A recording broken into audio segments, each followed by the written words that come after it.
जी, जी। देखिए, आपातकाल की स्थिति जब घोषणा हुई थी, मैं विधानसभा की लाइब्रेरी में किताब पढ़ रहा था।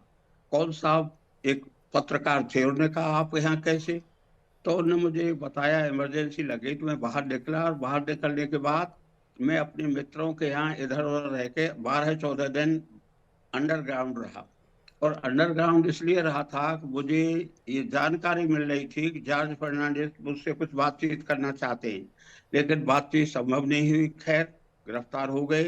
गिरफ्तार होने के साथ हमें सबसे पहले बैराक में रखा गया 3 महीना।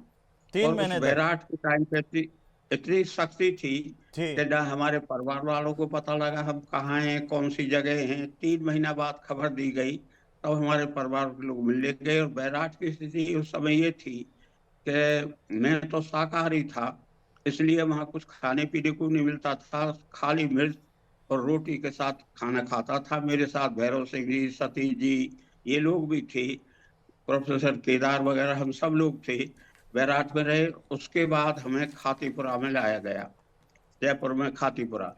जी। और खातीपुरा में लाने के साथ वहाँ जेल अधिकारी हमसे मिलने आते थे और हमारी समस्याएँ पूछते थे, और वो पता नहीं सरकार तक पहुँचाते या नहीं पहुँचाते थे। लेकिन मैं तो ये कह सकता हूँ कि मेरी निजी समस्याओं से मेरे बच्चे बीमार थे। उसकी जानकारी जब मुख्यमंत्री जी को मिली, तो उन्होंने निश्चित तौर पर भरतपुर में डॉक्टरों तो से कहा मुख्यमंत्री कि कौन थे आप उस उनके वक्त? घर जाकर।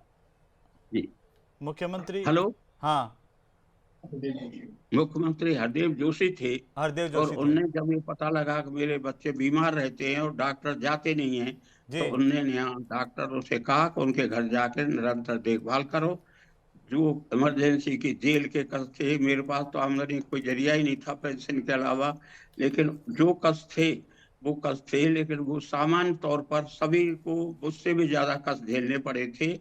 इमरजेंसी का सबसे ज़्यादा असर उन लोगों पर पड़ा था जो गरीब लोग थे, जो साधारण परिवार के लोग थे।